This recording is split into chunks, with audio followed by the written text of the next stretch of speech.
मेरे प्रिय, तुम जिसे अपना जीवन कह रहे हो वह केवल एक गहरी नींद के अलावा और कुछ भी नहीं है। तुम चल रहे हो, तुम बातें कर रहे हो, तुम दुकान चला रहे हो, तुम घर बसा रहे हो, लेकिन तुम यह सब एक मुर्दे की तरह कर रहे हो। क्या तुमने कभी सोचा है कि तुम्हारे भीतर एक ऐसा गुप्त बटन है जिसे दबाते ही तुम्हारी पूरी दुनिया बदल सकती है? विज्ञान की भाषा में इसे पीनियल ग्रंथि कहते हैं, लेकिन मैं इसे तुम्हारी सोई हुई नियति कहता हूं। यदि तुम आज भी अपनी आंखों पर पट्टी बांधकर जीना चाहते हो तो यह बात तुम्हारे लिए नहीं है।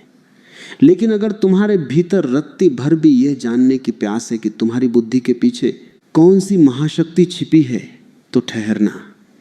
आज मैं तुम्हें उस अंधकार की यात्रा पर ले जाऊंगा जहां तुम्हारी चेतना की चाबी खो गई है। तुमने कभी ध्यान से देखा है, तुम अपनी दो आंखों से इस संसार को देखते हो, लेकिन यह संसार तुम्हें अधूरा ही दिखाई देता है। तुम जो देखते हो वह केवल बाहर की परत है। जैसे कोई फल के छिलके को देखकर समझ ले कि उसने फल को जान लिया। तुम्हारी ये दो आंखें तुम्हें द्वैत में फंसाती हैं। अंधेरा और उजाला, सुख और दुख, अपना और पराया। लेकिन तुम्हारे मस्तिष्क के बिल्कुल मध्य में एक एकांत स्थान पर एक छोटी सी ग्रंथि विराजमान है। वह इतनी छोटी है जैसे अनाज का एक दाना, लेकिन उसकी शक्ति इतनी विराट है कि वह पूरे ब्रह्मांड को तुम्हारे भीतर समेट सकती है। प्राचीन सभ्यताओं ने, विशेषकर मिस्र के लोगों ने, इसे एक रहस्यमयी आंख की तरह देखा था। वे इसे बेकार ही नहीं पूछते थे। उनके पास कोई बड़ी दूरबीनें नहीं थीं, कोई आधुनिक प्रयोगशालाएं नहीं थीं। फिर भी उन्होंने जान लिया था कि इस छोटे से अंग का ढांचा बिल्कुल वैसा ही है जैसा उनकी पवित्र आंख का प्रतीक था। आज का मनुष्य बहुत घमंडी हो गया है। वह सोचता है कि उसने चांद पर पैर रख दिया तो उसने सब जान लिया, लेकिन उसे अपने ही सिर के भीतर छिपे इस छोटे से अंग की खबर नहीं है। तुम जिसे अपना दिमाग कहते हो वह केवल यादों का एक ढेर है, लेकिन यह ग्रंथि उस ढेर के ऊपर बैठी एक ज्योति है। इसे प्राचीन काल में परमात्मा की आंख कहा जाता था। क्यों? क्योंकि जब यह सक्रिय होती है तो तुम वह देख पाते हो जो ये मांस की आंखें कभी नहीं देख सकती। तुम जिसे संयोग कहते हो वह असल में तुम्हारी इसी शक्ति का एक छोटा सा अंश होता है। कभी तुम्हें अचानक आभास होता है कि कुछ होने वाला है और वह हो जाता है। तुम इसे किस्मत कहते हो, मैं इसे तुम्हारी सोई हुई ग्रंथि की एक हल्की सी अंगड़ाई कहता हूं। लेकिन समस्या यह है कि तुमने इस ज्योति पर राख की मोटी परतें जमा कर ली हैं। तुम जो पानी पी रहे हो, तुम जो भोजन कर रहे हो, वह सब उस दिव्य अंग को पत्थर बनाने में लगा है, जिसे विज्ञान कैल्सिफिकेशन कहता है। मैं उसे तुम्हारी चेतना की हत्या कहता हूं। तुम्हारी बुद्धि को कुंद कर दिया गया है ताकि तुम केवल एक गुलाम की तरह जी सको। तुम सवाल न पूछो, तुम विद्रोह न करो, तुम बस इस समाज के ढांचे में एक ईंट की तरह फिट हो जाओ। इसलिए तुम्हारी इस तीसरी आंख को पत्थर में बदला जा रहा है। जैसे जैसे ये ग्रंथि सख्त होती जाती है, तुम्हारी कल्पना शक्ति खत्म हो जाती है, तुम्हारा उत्साह मर जाता है और तुम केवल एक मशीन बनकर रह जाते हो। सुबह उठना, काम पर जाना, थककर सो जाना, यही तुम्हारा जीवन रह गया है। क्या तुम एक मशीन बनने के लिए पैदा हुए थे? जरा गहराई में उतरो। तुम्हारे भीतर एक रसायन बहता है जिसे वैज्ञानिक एक विशेष नाम से पुकारते हैं। यह वह रसायन है जो तुम्हें स्वप्न दिखाता है। जब तुम रात को गहरी नींद में होते हो तब यही वह शक्ति है जो तुम्हें एक दूसरी दुनिया की सैर कराती है। और सबसे बड़ी बात, जब तुम इस संसार में पहली बार आते हो, यानी जब तुम्हारा जन्म होता है, तब यह रसायन एक महा विस्फोट की तरह तुम्हारे शरीर में फैलता है। और ठीक वैसा ही विस्फोट तब होता है जब तुम इस शरीर को छोड़कर जा रहे होते हो। यानी जन्म और मृत्यु के द्वार पर जो पहरेदार खड़ा है वह यही पीनियल ग्रंथि है। यदि तुम जीवित रहते हुए इस रहस्य को जान लो तो तुम्हारे लिए मृत्यु भी एक उत्सव बन जाएगी। लेकिन तुम तो जीवन से ही डरे हुए हो। तुम पूछते हो कि प्राचीन काल के लोग इतने शांत और स्पष्ट क्यों थे? क्योंकि उनके पास वह दृष्टि थी। वे केवल देखते नहीं थे, वे बोध करते थे। आज तुम एक समस्या में फंसते हो तो 10 लोगों से मशविरा करते हो, फिर भी तुम्हारा मन डांवाडोल रहता है। क्यों? क्योंकि तुम्हारी अपनी मार्गदर्शक शक्ति सोई हुई है। तुम्हारी तीसरी आंख पर अज्ञान का पर्दा पड़ा है। तुम मंदिर जाते हो, तुम मस्जिद जाते हो, तुम न जाने कहां कहां माथा टेकते हो, लेकिन तुम उस द्वार को नहीं खटखटाते जो तुम्हारे भीतर बंद पड़ा है। अक्सर लोग मुझसे कहते हैं कि हम बहुत कोशिश करते हैं लेकिन हमें शांति नहीं मिलती। मिलेगी भी कैसे? तुम उस रेडियो की तरह हो जिसका एंटीना टूट गया है, पीनियल ग्रंथि। वह एंटीना है जो उस विराट संगीत को पकड़ सकती है, जो इस अस्तित्व में हर पल बज रहा है। जब यह सक्रिय होती है तो तुम अकेले नहीं रह जाते, तुम जुड़ जाते हो उस अनंत ऊर्जा से। लेकिन तुम्हारी वर्तमान स्थिति क्या है? तुम घबराहट में जी रहे हो। छोटी सी बात तुम्हें परेशान कर देती है। किसी ने कुछ कह दिया और तुम रात भर सो नहीं पाते। यह इसलिए है क्योंकि तुम अपने केंद्र से कट गए हो। तुम्हारा केंद्र वही बिंदु है जहां यह ग्रंथि स्थित है। मिस्र के उन रहस्यों को देखो। उन्होंने अपने पिरामिडों में, अपनी कलाकृतियों में बार बार उस आंख को दर्शाया है। वे तुम्हें इशारा कर रहे थे कि शरीर के भीतर एक ऐसा स्थान है जहां समय रुक जाता है, जहां तुम होने और न होने के बीच के अंतर को समझ पाते हो। लेकिन तुम तो इतिहास को केवल राजा महाराजाओं की कहानियों की तरह पढ़ते हो। तुम उसके पीछे छिपे विज्ञान को नहीं देखते। वह विज्ञान जो कहता है कि तुम्हारे मस्तिष्क का वह मध्य भाग ही तुम्हारे पूरे शरीर की बिजली का नियंत्रण कक्ष है। यदि वहां अंधेरा है तो तुम्हारे पूरे जीवन में अंधेरा ही रहेगा, चाहे तुम बाहर कितनी ही रोशनी क्यों न कर लो। तुम्हारे भीतर जो ऊर्जा बह रही है वह ऊपर की तरफ उठना चाहती है, लेकिन तुमने अपनी आदतों से उसे नीचे की तरफ धकेल दिया है। तुम केवल अपनी बुनियादी जरूरतों में फंसे हुए हो। भोजन, काम और सुरक्षा, यही तुम्हारी दुनिया है। और मजे की बात यह है कि ये तीनों चीजें इस ग्रंथि को और भी ज्यादा सुला देती हैं। तुम जितना ज्यादा तनाव लेते हो उतनी ही यह ग्रंथि सिकुड़ती जाती है। तुम जितना ज्यादा बनावटी जीवन जीते हो उतनी ही इस पर धूल जमती जाती है। क्या तुमने कभी गौर किया है कि बच्चों की आंखों में एक अलग तरह की चमक होती है? उनकी समझ हमसे अलग क्यों होती है? क्योंकि बचपन में यह ग्रंथि पूरी तरह सक्रिय होती है। जैसे जैसे हम बड़े होते हैं, समाज हम पर अपनी शिक्षा, अपने नियम और अपना कचरा डालना शुरू कर देता है और धीरे धीरे वह चमक खो जाती है। हम समझदार हो जाते हैं और वह समझदारी ही हमारा सबसे बड़ा बंधन बन जाती है। हम तर्क तो बहुत करते हैं लेकिन हमारे पास अनुभव शून्य होता है। इस रहस्यमयी अंग के बारे में एक और बात जान लो। यह प्रकाश के प्रति बहुत संवेदनशील है। यह रात के अंधेरे को पहचानती है और दिन के उजाले को भी। यह तुम्हारे शरीर की घड़ी है। जब तुम प्रकृति के साथ लय खो देते हो, जब तुम देर रात तक जागते हो और सूरज निकलने के बाद भी सोए रहते हो, तब तुम इस ग्रंथि के साथ बहुत बड़ा अपराध कर रहे होते हो। तुम इसकी लय को बिगाड़ देते हो और जब लय बिगड़ती है तो जीवन में संगीत नहीं, शोर पैदा होता है। आज जो तुम मानसिक बीमारियों का अंबार देख रहे हो, जो अवसाद देख रहे हो, उसकी जड़ यही है। हमने अपने भीतर की उस प्राकृतिक घड़ी को तोड़ दिया है।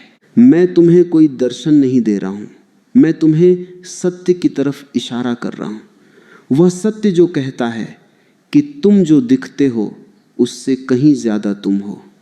तुम केवल एक नाम, एक पेशा या एक चेहरा नहीं हो। तुम एक अंतहीन संभावना हो। लेकिन वह संभावना तब तक बंद रहेगी जब तक तुम उस गुप्त द्वार की चाबी को नहीं खोज लेते। यह यात्रा कठिन लग सकती है क्योंकि तुमने कभी अपने भीतर मुड़कर नहीं देखा। तुमने हमेशा बाहर की तरफ दौड़ लगाई है। तुम चांद तारों को जानना चाहते हो, लेकिन जो तुम्हारे सिर के भीतर धड़क रहा है उससे तुम अनजान हो। तुम्हारी बुद्धि कहती है कि जो दिखाई देता है वही सच है, लेकिन विज्ञान भी अब धीरे धीरे मान रहा है कि जो नहीं दिखाई देता वह कहीं ज्यादा शक्तिशाली है। यह ग्रंथि दिखाई तो छोटी सी देती है, लेकिन इसके प्रभाव की परिधि असीमित है। यह तुम्हारे पूरे शरीर के रसायनों को नियंत्रित करती है। तुम्हारे भीतर कब खुशी की लहर दौड़ेगी और कब तुम उदासी की खाई में गिरोगे, यह काफी हद तक इस बात पर निर्भर करता है कि तुम्हारी यह ग्रंथि कितनी जीवंत है। सोचो, यदि तुम्हारे पास एक ऐसा यंत्र हो जो तुम्हें आने वाले खतरे से आगाह कर दे, जो तुम्हें सही निर्णय लेने की शक्ति दे, तो क्या तुम उसे धूल में पड़ा रहने दोगे? निश्चित ही नहीं। लेकिन तुम यही कर रहे हो। तुम अपनी इस अलौकिक शक्ति को भुलाकर उद्धार के ज्ञान पर जी रहे हो। तुम दूसरों की आंखों से देख रहे हो और दूसरों के कानों से सुन रहे हो। तुम्हारी अपनी मौलिकता खो गई है। ये ग्रंथि केवल शरीर का हिस्सा नहीं है, ये एक सेतु है। एक तरफ ये नश्वर शरीर है जो मिट्टी में मिल जाएगा, और दूसरी तरफ वह शाश्वत चेतना है जो कभी नहीं मरती। ये ग्रंथि इन दोनों के बीच का मिलन बिंदु है। यदि तुम इस बिंदु को पकड़ लो तो तुम मृत्यु के पार देख सकते हो। तुम समझ पाओगे कि तुम शरीर नहीं हो, तुम वह हो जो शरीर के भीतर बैठा इस खेल को देख रहा है। लेकिन इस सेतु पर बहुत सारा कूड़ा जमा हो गया है। तुम्हारी चिंताएं, तुम्हारे डर, तुम्हारी वासनाएं, इन सब ने इस मार्ग को अवरुद्ध कर दिया है। तुम जिसे प्रेम कहते हो वह भी अक्सर केवल शरीर की मांग होती है। सच्चा प्रेम तो तब जन्म लेता है जब तुम्हारी ऊर्जा इस ग्रंथि तक पहुंचती है और वहां से खिलती है। तब तुम केवल एक व्यक्ति से प्रेम नहीं करते, तुम पूरे अस्तित्व के साथ प्रेम में पड़ जाते हो। अभी तुम्हारी हालत उस आदमी जैसी है जो एक महल में रहता है, लेकिन अंधेरे के डर से एक छोटे से कोने में दुबक कर बैठा है। मैं तुम्हें उस पूरे महल की सैर कराना चाहता हूँ। मैं चाहता हूँ कि तुम अपनी उस तीसरी आंख को खोलो और देखो कि यह जीवन कितना भव्य है। यहाँ कोई छोटा या बड़ा नहीं है, यहाँ सब कुछ एक ही चेतना के धागे में पिरोया हुआ है। लेकिन यह बोध तब तक नहीं होगा जब तक तुम उस पत्थर को फिर से पिघला नहीं देते। जब तक तुम अपने भीतर की इस दिव्य ग्रंथि को सक्रिय करने की दिशा में कदम नहीं उठाते, तब तक तुम केवल एक परछाई की तरह जियोगे। तुम आओगे और चले जाओगे और किसी को पता भी नहीं चलेगा। तुम अपनी सुगंध पीछे नहीं छोड़ पाओगे।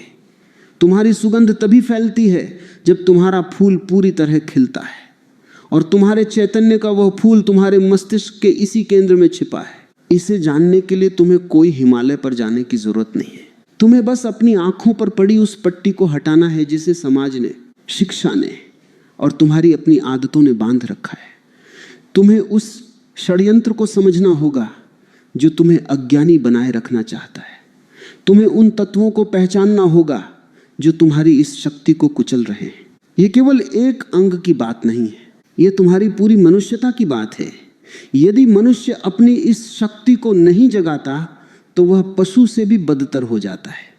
पशु तो कम से कम प्रकृति के साथ लय में जीता है, लेकिन मनुष्य अपनी बुद्धि के अहंकार में प्रकृति को भी नष्ट कर देता है और खुद को भी। इसलिए इस सोई हुई ग्रंथि को जगाना आज की सबसे बड़ी जरूरत है। ये कोई चमत्कार नहीं है जिसे केवल कुछ चुने हुए लोग ही कर सकते हैं। ये तुम्हारा जन्म सिद्ध अधिकार है। जैसे तुम सांस लेते हो वैसे ही तुम अपनी इस तीसरी आंख का उपयोग कर सकते हो। लेकिन जैसे बिना अभ्यास के कोई संगीतकार नहीं बन सकता, वैसे ही बिना ध्यान और बोध के यह द्वार नहीं खुलता। तुम्हें इसके लिए तैयार होना होगा। तुम्हें अपने शरीर की उस भीतरी कीमिया को समझना होगा। तुम्हारे भीतर जो अंधकार है वह प्रकाश की अनुपस्थिति मात्र है। जैसे ही तुम दिया जलाते हो अंधेरा गायब हो जाता है। वैसे ही जैसे ही तुम अपनी इस ग्रंथि की तरफ अपनी जागरूकता ले जाते हो, सदियों का अज्ञान मिटने लगता है। तुम अचानक पाने लगते हो कि तुम जिसे पहाड़ जैसी समस्याएं समझ रहे थे, वे तो केवल छोटे छोटे कंकड़ थे। तुम्हारी दृष्टि बदल जाती है, और जब दृष्टि बदलती है तो सृष्टि बदल जाती है। अभी तुम बहुत संकीर्ण होकर जी रहे हो। तुम्हारी दुनिया बहुत छोटी है, तुम्हारी चिंताओं का दायरा बहुत सीमित है, लेकिन एक बार जब यह केंद्र खुलता है तो तुम्हारी सीमाएं टूट जाती हैं। तुम आकाश की तरह अनंत हो जाते हो। तुम महसूस करते हो कि तुम्हारे और उस तारे के बीच कोई दूरी नहीं है जो लाखों मील दूर चमक रहा है। तुम महसूस करते हो कि तुम उस घास की पत्ती में भी हो और उस विशाल समुद्र में भी। ये एकता का बोध ही मनुष्य के जीवन की सार्थकता है। लेकिन याद रहे, यह यात्रा शब्दों की नहीं है। मैं जो कह रहा हूं वह केवल एक नक्शा है। नक्शा घर नहीं होता। तुम्हें खुद चलना होगा।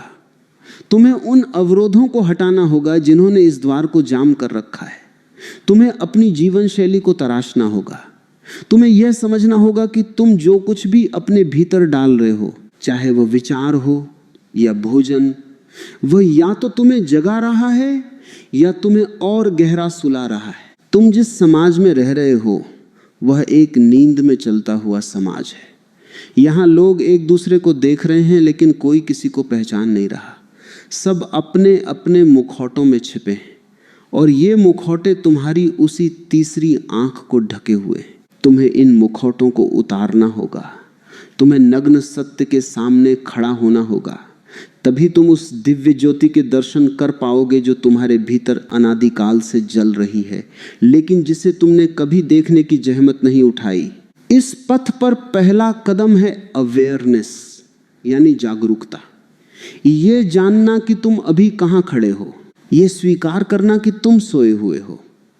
क्योंकि जो ये मान लेता है कि वह सोया हुआ है, उसके जागने की संभावना शुरू हो जाती है।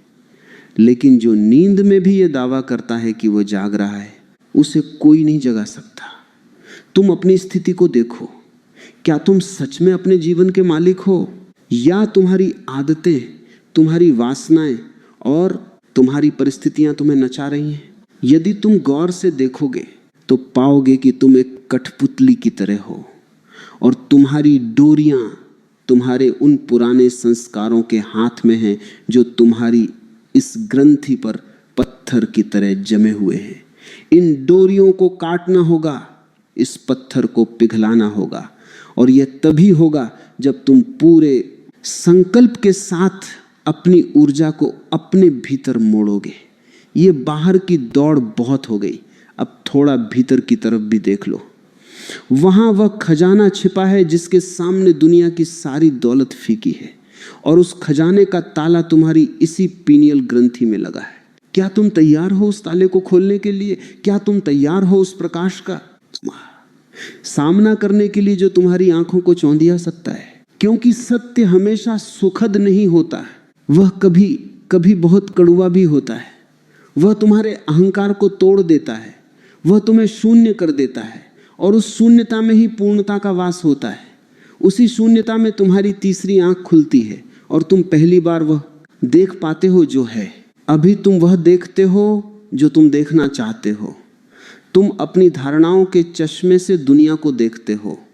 यदि तुम दुखी हो तो तुम्हें पूरी दुनिया दुखी लगती है। यदि तुम लालची हो तो तुम्हें हर व्यक्ति में स्वार्थ दिखता है। लेकिन तीसरी आंख का मतलब है बिना किसी चश्मे के देखना, शुद्ध दर्शन, जैसा है वैसा ही। और जब तुम चीज़ों को वैसी ही देखते हो जैसी वे हैं, तो तुम्हारी सारी समस्याएं गिर जाती हैं, क्योंकि समस्याएं तुम्हारी आंखों में थीं, दुनिया में नहीं।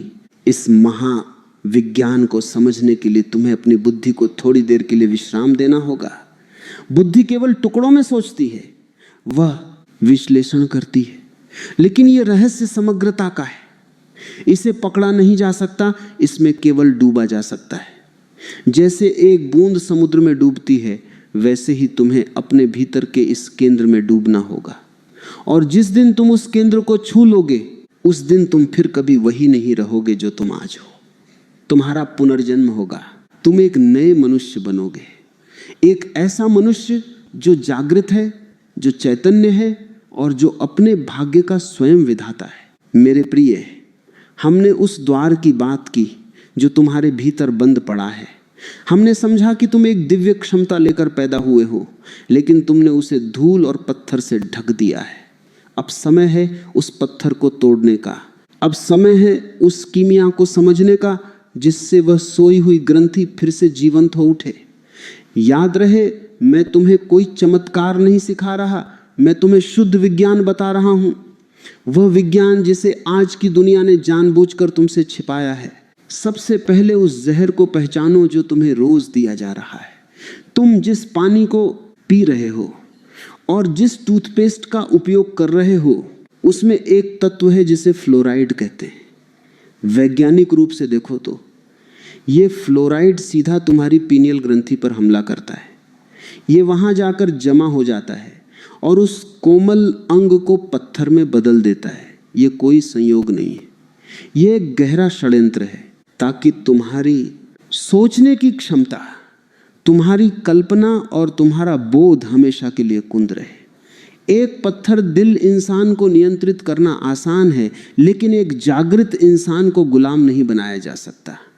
इसलिए सबसे पहला कदम है अपने शरीर से इस कचरे को बाहर निकालना। चीनी और ये कृत्रिम रसायन तुम्हारी चेतना के दुश्मन हैं। जब तुम बहुत अधिक चीनी खाते हो तो तुम्हारी ऊर्जा बिखर जाती है और वह कभी उस ऊंचे केंद्र तक नहीं पहुंच पाती। अब समझो उस अद्भुत तकनीक को जिसे आज का विज्ञान पीजोइलेक्ट्रिक इफेक्ट कहता है। तुम्हारे मस्तिष्क के उस मध्य भाग में, उस पीनियल ग्रंथि के भीतर सूक्ष्म क्रिस्टल होते हैं। ये कोई साधारण पत्थर नहीं है। जब इन पर दबाव पड़ता है तो ये बिजली पैदा करते हैं।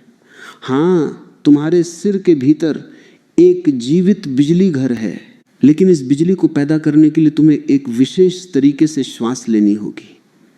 जब तुम गहरी और लयबद्ध श्वास लेते हो और उसे अपने भीतर रोककर ऊपर की ओर धक्का देते हो तो वह दबाव तुम्हारी उस ग्रंथि के क्रिस्टल को सक्रिय कर देता है। अचानक एक तरंग उठती है और तुम्हारा पूरा मस्तिष्क प्रकाश से भर जाता है। यह वैसा ही है जैसे एक बंद पड़े बल्ब को अचानक बिजली का तेज झटका मिले और वह जल उठे। प्राचीन ऋषियों ने इसे सूर्य त्राटक के माध्यम से साधा था। सूरज केवल बाहर का गोला नहीं है, वह ऊर्जा का अटूट स्रोत है। जब तुम सुबह की कोमल धूप में अपनी आंखों को एक विशेष विधि से सूर्य के साथ जोड़ते हो तो वह प्रकाश तुम्हारी आंखों से होता हुआ सीधा तुम्हारी उस ग्रंथि पर प्रहार करता है।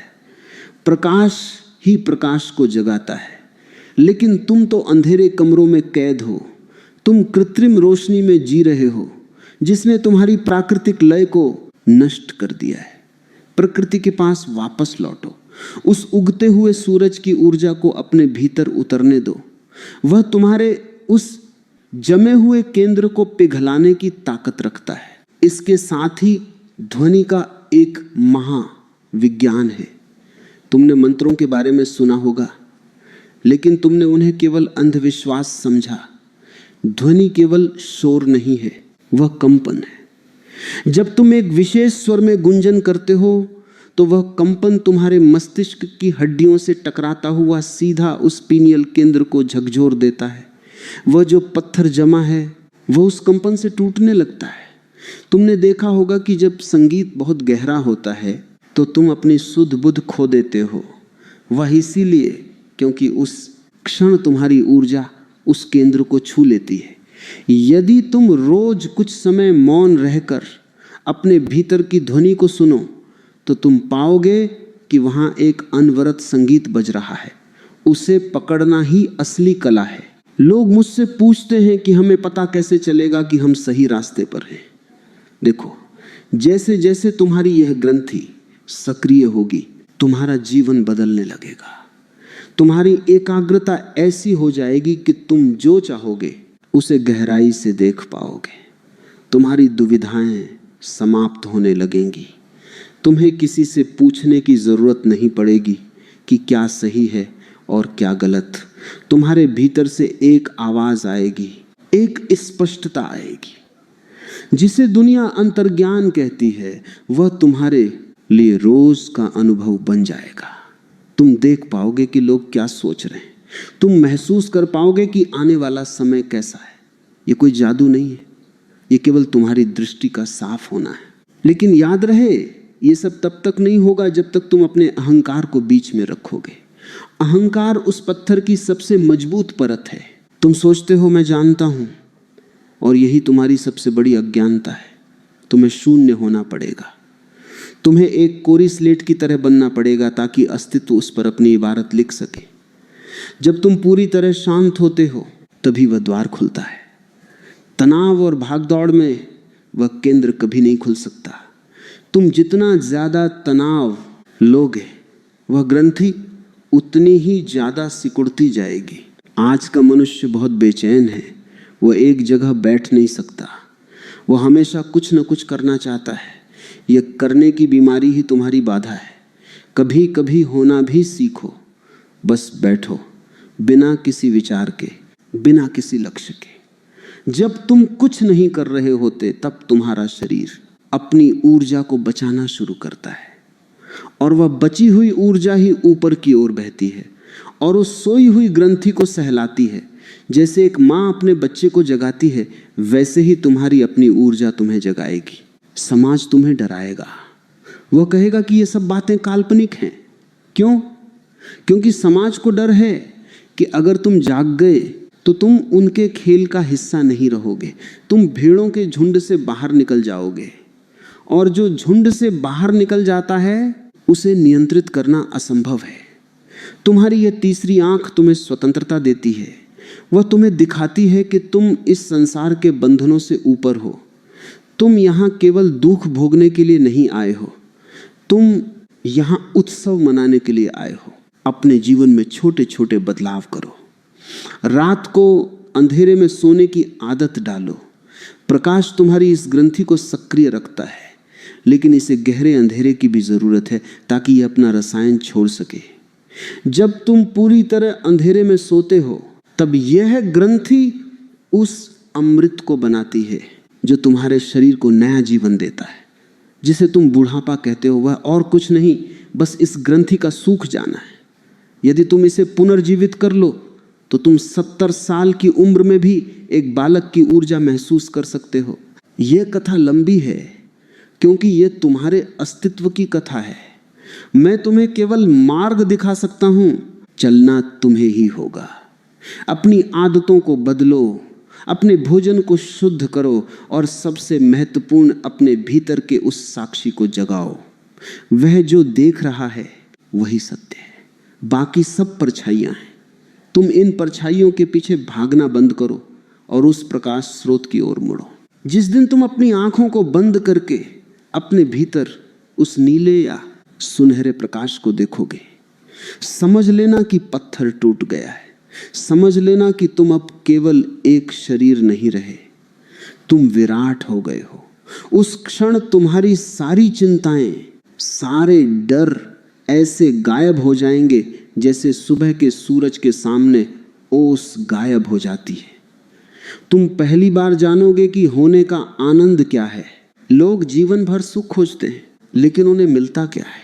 केवल थोड़ा सा मनोरंजन और फिर वही उदासी, असली सुख तो तब मिलता है जब तुम्हारा अंतस खिलता है, और वह खिलना बिना इस केंद्र के सक्रिय हुए संभव नहीं है। तुम चाहे जितनी भी दौलत कमा लो, चाहे जितने भी पद पालो, यदि तुम्हारे भीतर वह ज्योति नहीं जली तो तुम दरिद्र ही मरोगे। इसलिए उठो, इस नींद से बाहर आओ, अपनी उस सोई हुई शक्ति को पुकारो। वह तुम्हारे भीतर ही है, कहीं बाहर नहीं। उसे खोजने के लिए तुम्हें किसी तीर्थ यात्रा पर जाने की जरूरत नहीं है। बस अपने सिर के उस मध्य बिंदु पर अपनी पूरी जागरूकता ले आओ। वही तुम्हारा मंदिर है, वही तुम्हारा भगवान है। और जिस दिन तुम वहां पहुंच जाओगे, उस दिन तुम पाओगे कि तुम जिसे खोज रहे थे वह तो हमेशा से तुम ही थे। तुम बस अपनी आंखें बंद किए बैठे थे। ये विज्ञान सरल है, लेकिन इसे साधने के लिए धैर्य चाहिए। रातों रात कुछ नहीं होगा। सदियों की धूल जमी है, उसे हटने में समय लगेगा, लेकिन यदि तुम्हारा संकल्प दृढ़ है तो वह धूल जरूर हटेगी। तुम फिर से वही शुद्ध चैतन्य बन जाओगे जो तुम आदि काल में थे। तुम्हारी दृष्टि फिर से वही पवित्र हो जाएगी जो एक नन्हे बच्चे की होती है, और तब तुम इस संसार को वैसा देख पाओगे जैसा वह वास्तव में है। एक महा उत्सव, एक अनवरत नृत्य। मेरे लिए तुम सब एक खिलते हुए फूल की तरह हो, बस थोड़ी सी धूप की कमी है। मैं वही धूप बनने की कोशिश कर रहा हूँ। मैं चाहता हूँ कि तुम्हारी पंखुड़ियाँ खुलें और तुम्हारी सुगंध इस अस्तित्व में फैले। अपनी उस तीसरी आंख को खोलकर देखो, वहाँ तुम्हारा इंतजार हो रहा है। वहाँ वह परम शांति है जिसके लिए तुम न जाने कितने जन्मों से प्यासे हो। अब और मत भटको, घर वापस आ जाओ। तुम्हारा घर तुम्हारे भीतर ही है। ये यात्रा यहीं समाप्त नहीं होती, ये तो बस शुरुआत है। अब तक तुम बाहर की तरफ देख रहे थे, अब तुम भीतर की तरफ देखोगे, और यकीन मानो भीतर की दुनिया बाहर की दुनिया से कहीं ज्यादा रंगीन और विराट है। वहां कोई सीमा नहीं है, वहां कोई बंधन नहीं है, वहां केवल अनंत आनंद है। और उस आनंद का मार्ग तुम्हारी इसी पीनियल ग्रंथि से होकर गुजरता है। इसे संभालो, इसे जगाओ और इसे अपना मार्गदर्शक बनाओ। फिर तुम्हें किसी और गुरु की, किसी और शास्त्र की आवश्यकता नहीं रहेगी। तुम स्वयं अपने प्रकाश बन जाओगे। यही वह रहस्य है जिसे जानने के बाद कुछ भी जानना शेष नहीं रह जाता। तुम मुक्त हो जाओगे, और मुक्ति ही मनुष्य के जीवन का एकमात्र लक्ष्य है। डरो मत, लड़ो अपनी पुरानी आदतों से और उस महान सत्य को उपलब्ध हो जाओ जो तुम्हारा अपना है। मेरे प्रिय, जागने का समय आ गया है। अब और देर मत करो।